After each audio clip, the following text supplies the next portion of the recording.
Bismillahirrahmanirrahim. Elhamdülillahi Rabbil alemin. Vessalatu vesselamu ala Rasulina Muhammedin ve ala alihi ve ashabihi ecma'in. Hormatly musulman doganlar, bugünkü dersimizde el-emru bil ma'ruf ve nahyi anil munkar, ýagşylygy buyurup ýamanlykdan gaýtarmak barada gurrun ders. Musulmanlaryň ümmetimiziň agzy birligi üçin, musulman ýurtlaryň abadanlygy üçin, maşgalalarymyzyň awatlygy üçin, nesilleriň we özümiziň salih we gowy bolmagymyz üçin we biziň içimizde musulman doganlar gowlugyň, haýyr işleriň köpelip şer işleriň azalmagy üçin dinimiziň bize buyuran iň möhüm zatlarynyň biri ýagşylygy buyurup ýamanlykdan gaýtarmakdyr. Musulmanlaryň arasynda musulmanlaryň akidesine ters zatlar ýaýrap dursa, şirk, küfür we şoňa benzer zatlar, palçylyk, garaskop, alaja, gözmonjuk, jaduwaýlara inanmak we şoňa benzer İslam şeriatyna, İslam akidesine ters inançlar ýaýrap dursa, musulmanlaryň içinde ogurluk, paraxorçylyk, zina, ýaly haram işler, Allah Teala'nın haram eden zatlar ýaýrap duran bolsa, musulmanlaryň aglawy bölegi namaz kılmayan bolsa, cuma namaza gitmeyen bolsa, musulman jemgyýetiň aglawy bölegi, zenanlarynyň aglawy bölegi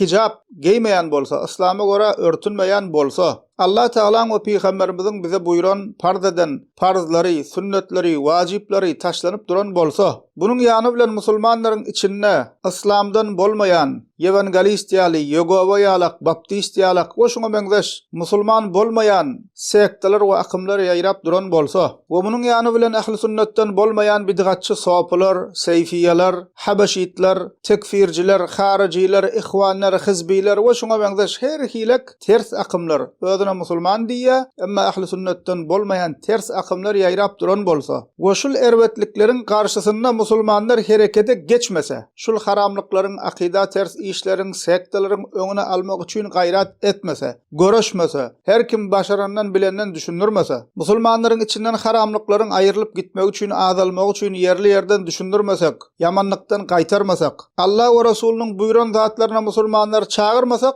ana musulman doganlar şonda musulman jemgyýetde agzyrlygan bolmaya, awadançylygan bolmaya, bereketem bolmaya, maşgalalarym ýykylar, maşgalalarym dagar, nesillerim bozuk bolar. Eger ýagşylygy buyurup ýamanlykdan gaýtarmasak, musulmanlaryň içinde gowluk we haýyr bolmaz, bolsa da az bolar, bereket bolmaz, emma şer gün-günden köpeler. Diýmek, musulman doganlar jemläp aýtsak, musulmanlaryň içinde haýryň köperip, şeriň azalmagy üçin iň möhüm zatlaryň biri näme eken? Ýagşylyga buyurup ýamanlykdan gaýtarmalylar. Her kim bilenden, başarandan Allah we Rasulüniň buyuran zatlaryny halkymyza ýetirmek üçin gaýrat etmeli we her kim başarandan we bilenden Allah we Rasulüniň haram we gadan eden zatlaryndan biregi äga etmelidir. Allah Teala mübarek kitabymyz bolan Kur'an-ı Kerim'iň Al-İmran suresiniň 104-nji aýatynda diýär: "Wal takum minkum ummatun yed'una ilal hayri we ya'muruna bil ma'ruf we yenhauna 'anil munkar we ulaika humul muflihun." Içinizden haýra, gowluga çagyrýan we ýagşylygy buyurup ýamanlykdan gaýtaryp duran bir topar bolsun, halas bolan şolardyr diýär Allah Teala. Al-İmran suresiniň 110-njy aýatynda Allah Teala diýär: "Kuntum hayra ummetin ukhrijat lin-nasi ta'muruna bil ma'ruf we tenhauna 'anil munkari we tu'minuna billah." Siz insanlar üçin çykarylan iň haýyrly ümmetsiňiz.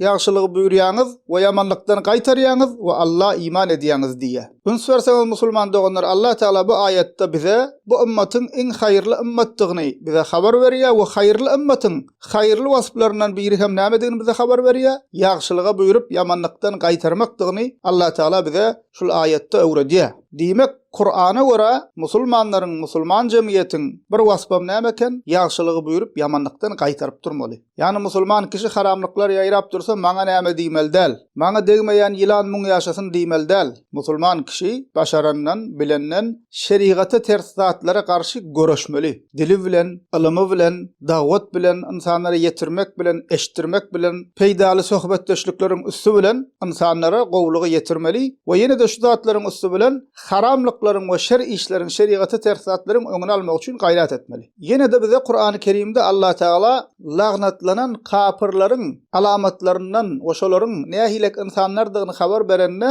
ýagşylygy buyurup ýamanlykdan gaýtarmaýanlyklaryny habar berýär. Maide surasiniň 78-nji 79-njy aýatynda Allah Teala diýär: "Lu'inallezîne keferû min beni İsraîl ala lisani Davud ve İsa ibn Meryem. Zalika bima asaw ve kanu ya'tadun. Kanu la yetenahawna an munkarin fa'alu. lebi'se ma kanu yef'alun. Yahudilerden kafir bolanlar Davud'un ve İsa'nın dili bilen lagnatlandı diye Allah Teala. Kimler lagnatlanıptır? Yahudilerden kafir bolanlar Davud aleyhisselamın ve İsa aleyhisselamın dili bilen lagnatlandı diye. Ondan sonra Allah Teala şol lagnatlanan kafir Yahudilerin alamatlarını aydiya bize. Çünkü olar boyun bolmadılar. Allah Teala'nın peygamberlerine ve Allah Teala boyun bolmadılar. O çaktan çıkyadılar. Onsların musulman doğanlar olar birini eden yaman işlerinden kaytarmayadılar. Ediyen işleri nehile ervet diye Allah Teala. Demek ol kafir, ol mel'un, lagnatlanan Yahudilerin, kafirlerin bir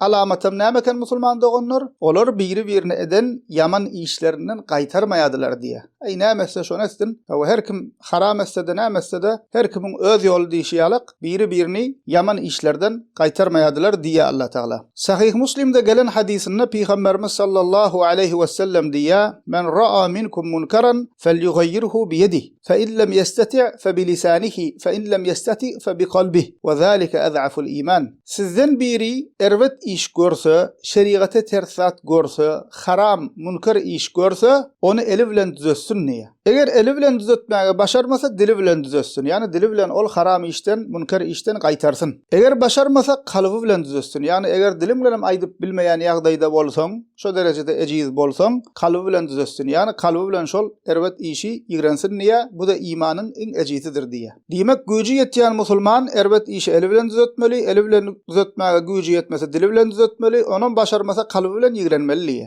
Inni kim eli bilen düzeltmeli, kim dili bilen düzeltmeli. Eger de senin hukumun geçýän yeri, sözünden çıkılmayan yer bolsa, onu sen elin bilen düzeltmeli. Misal üçin, bir ýurtda döwlet ýolbaşçynyň sözü ýöreýär. Öz diýenini, hukumyny ýöredip bilýär, öz diýenini ettirip bilýär. Demek musulman döwlet ýolbaşçynyň boýnunyň wajibi haramlyklara garşy eli bilen hereket etmeli, yani eli bilen haramlyk düzeltmeli. Arak satylýan bolsa, musulman döwlet baş tutan şoňa ursat bermeli däl. Zina ýaýraýan bolsa, şonuň öňüne almaly. Çilimýalyk haram zatlar ýaýraýan bolsa, narkotik ýal haram zatlar ýaýraýan bolsa, ogurluk, jumruluk, paraxorçuluk, şoňa meňdeş haram işler ýaýraýan bolsa, palçylar, bilgişler, jadugoýlar ýaýrap duran bolsa, şirke çagyrýan bolyk mollary ýaýrap duran bolsa, şulara garşy, şulary eli bilen düzeltip bilýän kişi kim? Döwlet ýolbaşçy. Şul zatlary gadagan etmeli we öňüne almaly. Şoň boýnuna düşýär eli bilen düzeltmek. Başga bir misal, senin elinde şirketin we dukanyň we dukanyň içinde işgärleň biri şeriata ters işler edýär, haram işler edýär. Şol ýerde sen elin bilen düzeltip bilýän. Çünki şol ýerde senin sözüň ýöreýär, senin hukumuň ýöreýär. Öýüň içinde maşgala başyň sözü ýöreýär, diýenini ettirip bilýär. Ana ol kişi maşgala başy öz sözüniň ýöreýän ýerine, öýüniň içinde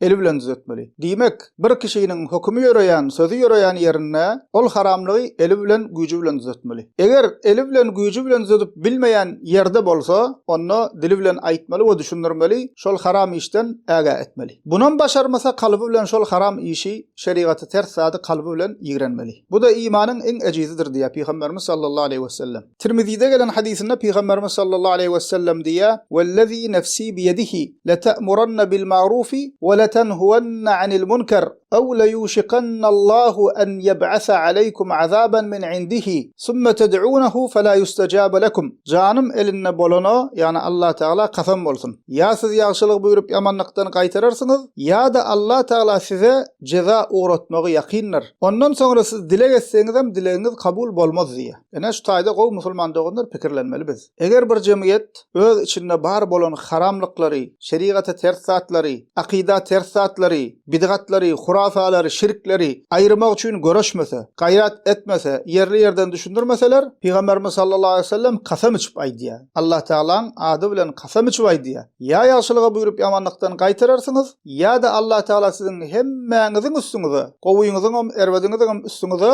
şol edýän içiňizdäki haramlyklaryň öňüne almaýanlygyňyz üçin, şoňa garşy görüşmeýänligiňiz üçin hemmäňiziň üstüňize azap uğradyr diýär. Ondan soň dile geçseňiz hem dileňiz kabul bolmaz diýär. Bir ýurda bir halk arka bela beterlerin gelmegi, apı tupanların gelmegi, yer titremelerin bolmagi, aralarına bereketin, maşgalada agzybirligiň, rahatlygyň gitmeginiň bir sebäbim eger haramlyklar edilip duran bolsa, oşol haramlyga garşy görüşilmese, şolaryň hemmesine deň derejede azap gelmegidir. Diýmek näme musulman doganlar şol aýdylanlardan näme netije çykarmaly? Hemmemiz bilenimizden, başaranymyzdan dinimizi öwrenip, yerli yerden ýagşylyga buýurup ýamanlykdan gaýtarmalylar. Süýjüdül bilen, ýumşaklyk bilen, binamaz bolsa gel doganym namaz kıl, oraza tutmayan bolsa gel doganym Ramazan aýy gelende orazany tut, Kur'an okumayan bolsa gel doganym Kur'an öwren, bihijap gezip gören bolsa aýallar öz arasynda aýala aýal da got etmeli, yarım ýalaňaç gezip görmek musulmana gelişmeýär, yarım ýalaňaç gezip görmek türkmen gyzyna gelişmeýär diýip süýjüdül bilen düşünürmeli musulman doganlar. Şu zatlara insanlary gowluga çağırmaly, hayra çağırmaly. Araq içýän bolsa, çilim çekýän bolsa, para berýän bolsa, başga haram işler edýän bolsa, şu zatlaryň bu dünýäde de gowluň üstünden eltmejekdigini we ahiretde hem toba etmän ölse,